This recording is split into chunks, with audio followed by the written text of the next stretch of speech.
बच्चों, good morning. आज कुछ अलग टाइप के क्वेश्चंस। देखो बच्चों, ये क्वेश्चन सिर्फ बोर्ड एग्जाम के लिए ही नहीं है, ये जेईई मेंस के लिए भी उतने ही आईएमपी हैं। तो आज का पहला question, consider the matrix A is equal to this.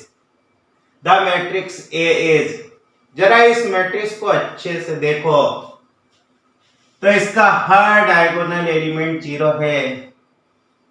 दूसरी चीज हम देखते हैं कि aij is equal to minus एji है जब कभी भी हम नॉन डायगोनल पे चलते हैं। अगर कभी ऐसा हो जाए तो ये स्क्यू सिमेट्रिक मैट्रिक्स ही होता है। इसका ट्रांसपोज निकालोगे तो ये -a के बराबर होगा। तो बिना सोचे समझे लिख दो कि ये स्क्यू सिमेट्रिक मैट्रिक्स है।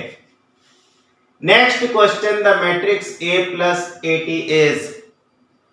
फिर से सुनो, अगर किसी स्क्यू सिमेट्रिक मैट्रिक्स में उसके ट्रांसपोज को ऐड किया जाए, अगर किसी स्क्यू सिमेट्रिक मैट्रिक्स में उसके ट्रांसपोज को ऐड किया जाए तो हमेशा जीरो मैट्रिक्स बनता है। एक जीरो मैट्रिक्स सिमेट्रिक भी होता है, स्क्यू सिमेट्रिक भी होता है, इसलिए यहां ऑप्शन होगा all the above. The determinant of A is. फिर से फंडा सुनो, अगर स्क्यू सिमेट्रिक मैट्रिक्स है और ये ऑड ऑर्डर का है तो हमेशा इसका डिटर्मिनेंट 0 के बराबर है। तो यहां ऑप्शन ए करेक्ट है। If B is a non-zero 3x3 matrix, then B dash AB। फिर से ऑप्शन है हमारे पास सिमेट्रिक, स्क्यू सिमेट्रिक, I3 या जीरो मैट्रिक्स। जरा हम इस मैट्रिक्स को C लिख देते हैं, C is equal to B dash AB। जरा C का ट्रांसपोज लेके देखते हैं तो B डैश AB का transpose is equal to B का ट्रांसपोज, A का ट्रांसपोज, B ट्रांसपोज का ट्रांसपोज। याद रखो AB का ट्रांसपोज इज इक्वल टू बनता था B का ट्रांसपोज, A का ट्रांसपोज। इसे लिख सकते हैं B dash A dash B। पर ये हमारे पास स्क्यू सिमेट्रिक मैट्रिक्स था तो A dash is equal to लिखोगे -a। यहां से लिख सकते हैं minus B dash AB। B dash AB C के बराबर था। चूंकि C का ट्रांसपोज -c के इक्वल है, मतलब यह मैट्रिक्स स्क्यू सिमेट्रिक है। तो बोलो इस तरह का लिंक टाइप क्वेश्चन कर पाओगे कि नहीं। नेक्स्ट क्वेश्चन देखो, late A be a 3x3 matrix such that determinant A is equal to 5। most IMP। तो हमसे पूछा गया है कि डिटर्मिनेंट एडजॉइंट ए क्या है। देखो ये 3x3 का मैट्रिक्स था, हम जानते हैं A into adjoint A is equal to determinant A into I।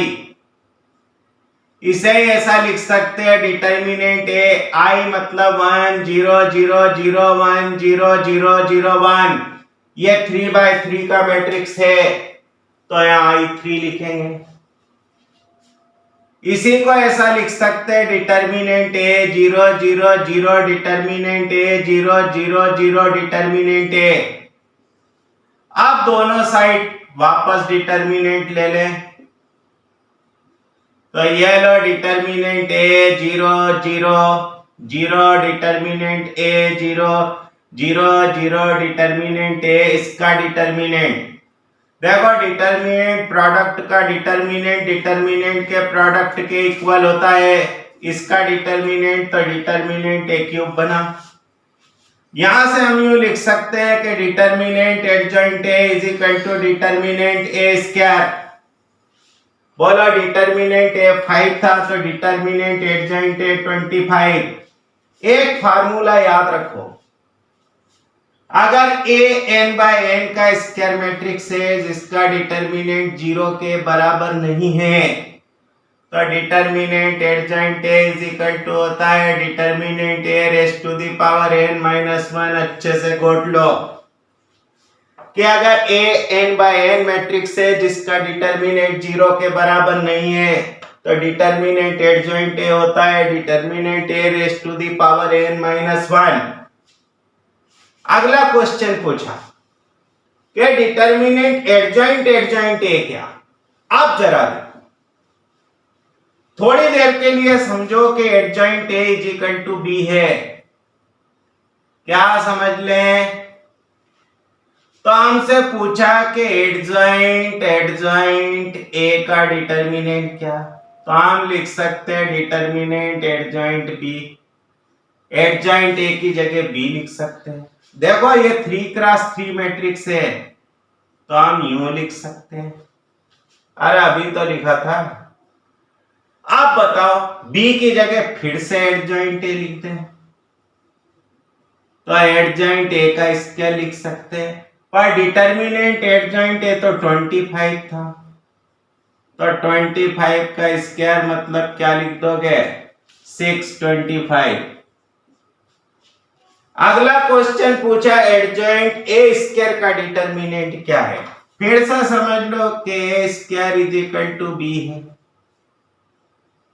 तो determinant adjoint a square is equal to determinant adjoint b. लिख सकते हो डिटर्मिनेंट बी का स्क्वायर, बी की जगह लिख दो ए स्क्वायर। देखो ए स्क्वायर का डिटर्मिनेंट लिखो या डिटर्मिनेंट ए का स्क्वायर लिखो, एक ही चीज है। डिटर्मिनेंट ए हमारे पास कितना था? 5, तो 5 की पावर 4 मतलब 625 लिखते हैं। अगला क्वेश्चन पूछा डिटर्मिनेंट 2a कितना। फिर से फंडा याद करो। क्या याद करोगे कि अगर a n बाय n का स्क्वायर मैट्रिक्स है तो डिटर्मिनेंट के a इज इक्वल टू होता है k की पावर n डिटर्मिनेंट है। हमारे पास मैट्रिक्स है 3/3 का मैट्रिक्स था, डिटर्मिनेंट a 5 था तो determinant 2a is equal to लिख सकते हैं 2 की पावर 3 डिटर्मिनेंट a मतलब 2 की पावर 3 इंटू 5 मतलब क्या लिख दोगे? 40। तो इसका आंसर 40। अगला क्वेश्चन देखो, late a is equal to 0 to q r p q minus r p minus q r. If a dash is equal to I3 then mod of p is equal to क्या? देखना जरा a लिखें 0 to q r p q minus r p minus q r, इसका dash मतलब column को रो में बदल दो। 2q q minus q r minus r r, यह I3 के बराबर था मतलब 1 0 0 0 1 0 0 0 1। अब देखो first element 0 4q square plus r square, तो 4q square plus r square is equal to 1। Second element देखना तो 0 2q square minus r square, तो 2q square minus r square is equal to 0। देखो अब ये वाला और ये वाला मल्टीप्लाई करो क्योंकि यह 1 है, तो p square plus q square plus r square is equal to 1। आप जरा ध्यान दो, हमारे पास 3 वेरिएबल 3 इक्वेशन। देखो r स्क्वायर की जगह यहां हम लिख सकते हैं 2q स्क्वायर लिख सकते हैं। अब यहां देखना r स्क्वायर की जगह 2q स्क्वायर लिख दे तो 6q square is equal to क्या बन गया? 1। तो q square is equal to क्या बन गया? 1/6। देखना तो इस इक्वेशन में रखो 3q स्क्वायर मतलब 1/2 इज इक्वल टू 1, तो p स्क्वायर की वैल्यू हो गई 1 माइनस 1/2 मतलब 1/2, तो p बन गया प्लस माइनस 1/√2, तो मॉड ऑफ p की वैल्यू बन चुकी है 1/√2। देखो ज्यादा फास्ट तो नहीं है, थोड़ा थोड़ा दिमाग लगाते जाओ। अरे ये तो सेम ही रिजल्ट देंगे, जब यहाँ 0 है, यहाँ 0 है, यहाँ 0 है, तो ये इक्वेशन बनेगी हर बार। अगला क्वेश्चन देखो, let A and B be non zero skew symmetric matrices.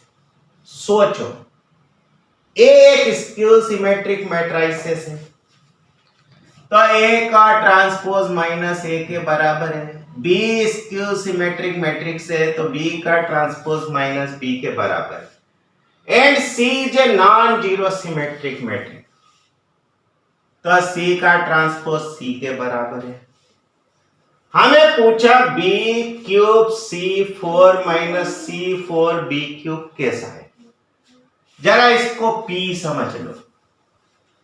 तो B cube C raise to the power 4 minus C four B cube, therefore P का ट्रांसपोज इज इक्वल टू, या डैश से लिखा है transpose को तो dash से लिख देते हैं, बी क्यूब सी की पावर 4 माइनस सी की पावर 4 बी क्यूब का डैश।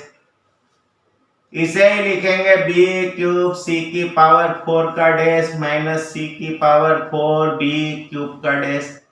याद रखो a माइनस बी का dash is equal to a dash minus b dash. देखना, जब इसे खोलोगे तो रिवर्स ऑर्डर में खुलते हैं। c4 का डैश b क्यूब का डैश माइनस b क्यूब का डैश c की पावर 4 का डैश। इसे ही लिख सकते हैं c डैश की पावर 4 b डैश का क्यूब माइनस b डैश का क्यूब c डैश की पावर 4। c डैश c के बराबर था तो c4, b डैश किसके बराबर था माइनस b के, फिर b डैश किसके बराबर था माइनस b के। तो ये हमारे पास ले दे के बन गया b क्यूब c की पावर 4 माइनस c की power 4 b cube, b cube c की पावर 4 माइनस c की पावर 4 b क्यूब, मतलब ये तो p के बराबर ही हो गया। इसका मतलब ये सिमेट्रिक मैट्रिक्स है। दूसरा क्वेश्चन पूछा कि ये क्या है, इसके ऑप्शन यही थे इसलिए हमने नहीं लिखे हैं, इसके ऑप्शन भी यही थे इसलिए नहीं लिखे। चलो, a की power 4 c cube minus c cube a की पावर 4। फिर से इसका ट्रांसपोज ले लेते हैं, p से समझ लेते हैं। तो बोलो p का डैश लिख दे a4 c क्यूब का dash minus c cube a4 का डैश। फिर रिवर्स ऑर्डर में खुलेंगे तो ऐसा बना दो, माइनस a4 का डैश c क्यूब का डैश। देखो इसे ऐसा लिख सकते हैं, c डैश का क्यूब a डैश की पावर 4 माइनस a डैश की पावर 4 c डैश का क्यूब।